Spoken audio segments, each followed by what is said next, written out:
नमस्कार, आप देख रहे हैं LR भारत। मैं हूं आपके साथ सनी कुमार। पूरे देश में लॉकडाउन है और लॉकडाउन के बाद भी लगातार जिस तरीके से संख्या बढ़ती जा रही मरीजों की कोरोना को लेकर, ऐसे में बिहार के डिप्टी सीएम सुशील मोदी ने बिहार विधानसभा चुनाव को लेकर कल बड़ी बात कह दी। और क्या कुछ कहा है, आइए पहले आपको सुनाते हैं। देखिए, कोरोना संक्रमण की जो भी स्थिति हो, लेकिन एक तय है कि जो चुनाव होंगे वो पुराने तौर तरीकों पर चुनाव नहीं हो सकते।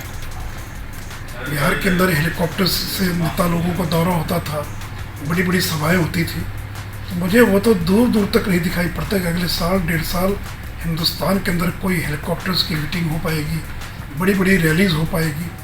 और इसे डोर टू डोर कैंपेन और डिजिटल कैंपेन, यानी audio conferencing, video conferencing, mobile का इस्तेमाल, टीवी का इस्तेमाल।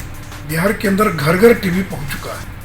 तो यहाँ पर 18 से 20 घंटे गांव के अंदर में बिजली है, तो इसमें टीवी का बहुत बड़े पैमाने पर इस्तेमाल होगा, मोबाइल का इस्तेमाल होगा। ऑडियो कॉन्फ्रेंस, हम लोग एक एक दिन में 1,000 लोगों से, अपने कार्यकर्ताओं से 2-2 घंटे बातचीत करती ऑडियो कॉन्फ्रेंसिंग के द्वारा।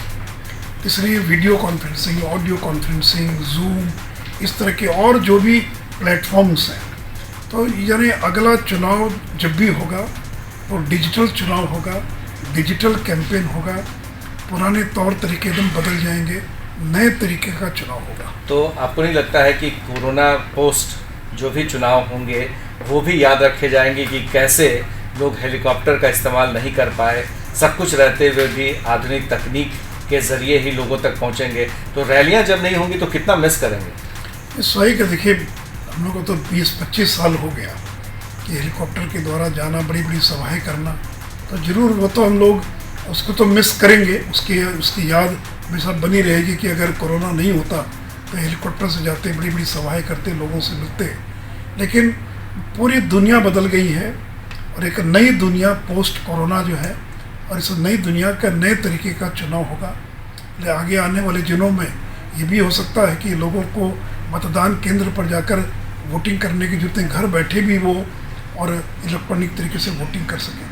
ये नए नए तरीके ईजाद होंगे, नई नई चीज़ें आएंगी। लेकिन तय है कि अगला चुनाव जब भी होगा वो डिजिटल प्लेटफॉर्म का इस्तेमाल करके ही चुनाव होगा।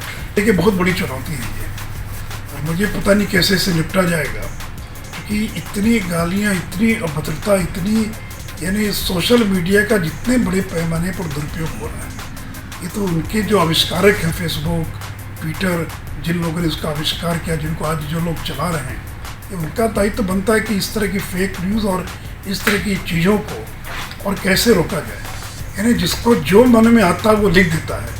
हम लोग भी कई बार देखते हैं ऐसी ऐसी गालियाँ लिखी रहती हैं, अगर सामान्य तरीके से कोई व्यक्ति अगर उस भाषा का प्रयोग करे तो जेल जा सकता है। इसलिए ये जो सोशल मीडिया है, इसका बड़े पैमाने पर दुरुपयोग हो रहा है, और केंद्र सरकार ने भी निर्देश दिया है सारे सोशल मीडिया के लोगों को कि भाई इसको रोका जाए।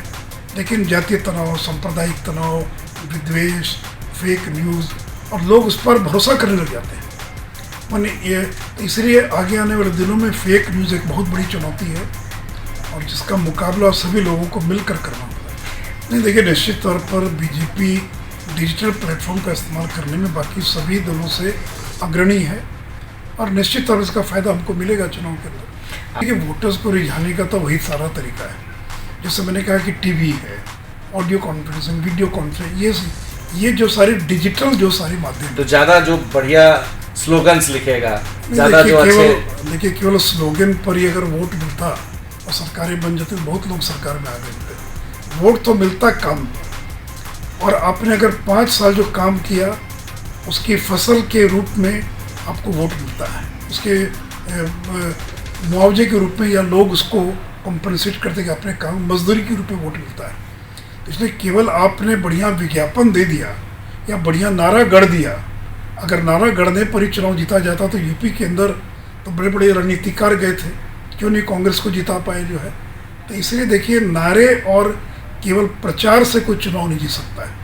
आपकी क्रेडिबिलिटी होनी चाहिए, आपका काम होना चाहिए, और लोगों का विश्वास होना चाहिए कि यही लोग हैं जो कुछ कर सकते हैं। नहीं, देखिए, मैं किसी का नाम नहीं लूँगा, किसी पर टिप्पणी नहीं करना चाहूँगा, लेकिन केवल वही नहीं, बड़ी संख्या में जो ट्विटर और फेसबुक का इस्तेमाल करने वाले लोग हैं वो अपनी भड़ास निकालते हैं, अपने मन की जो कुंठा है, जो फ्रस्ट्रेशन है, जो गुस्सा है। अखबार तो छापेगा नहीं, आप तो उनकी बातों को दिखाइएगा नहीं, तो उनको लगता है कि ये सोशल मीडिया एक ऐसी जगह जहाँ पर वो अपने मन के फ्रस्ट्रेशन को व्यक्त कर सके जो है। तो आपने सुना बिहार विधानसभा चुनाव को लेकर सुशील मोदी ने साफ तौर पर कह दिया कि बिहार विधानसभा चुनाव का स्वरूप इस बार बदला सा हो सकता है, क्योंकि जिस तरीके से संख्या बढ़ती जा रही कोरोना मरीजों की और आने वाले वक्त तक कोरोना का माहौल जो है शांत नहीं होगा, कहीं ना कहीं कोरोना का असर दिखते ही रहेगा।